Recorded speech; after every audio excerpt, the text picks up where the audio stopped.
नमस्कार मित्रो, माझ्या कायदेभान या लीगल चॅनलवर तुमचं स्वागत आहे. तर आजच्या व्हिडिओचा विषय आहे की एमआरटीपी कायद्याअंतर्गत जर एने जमिनीवर आरक्षण पडलं तर काय. बघा, मुळात एमआरटीपी कायदा कशाचा आहे? हा भूसंपादनाचा, थेट भूसंपादनाचा कायदा नाही.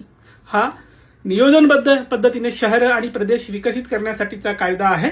त्याच्यामुळे या कायद्याअंतर्गत एखादी पब्लिक फॅसिलिटी देण्यासाठी तुमच्या जमिनीवर जर आरक्षण टाकलं असेल तर तुम्हाला मोबदला द्यावं अशी कायदेशीर तरतूद आहे. आता तुमच्या जमिनीवर आरक्षण टाकलं, ती जमीन समजा एनए असेल. एनए म्हणजे काय? Non agricultural. आता नॉन ऍग्रिकल्चरचे बरेच प्रकार असतात. महत्वाचे 2-4 प्रकार सांगतो. एक तर non agricultural for residential, non agricultural for godown, non agricultural for commercial, non agricultural for समजा मॅरेज हॉल. यापैकी काही तुमचं नॉन ऍग्रिकल्चरल आहे किंवा एनए फॉर हॉटेल, असं तुम्ही एनए घेऊन ठेवला आणि या जमिनीवर जर आरक्षण पडलं तर बरेचदा जो लँड ऍक्विजिशन ऑफिसर आहे तो व्हॅल्युएशन करताना अवतीभवतीच्या ज्या जमिनी आहेत त्या रेटनी तुम्हाला नुकसान भरपाई देतो. तुम्ही ती नुकसान भरपाई मुकाट्याने घेता. तुमची जमीन अवतीभवतीच्या रेटपेक्षा वेगळी आहे कारण एनए आहे, त्याच्यामुळे तुमचं नुकसान भरपाई जास्त किमतीत असायला पाहिजे.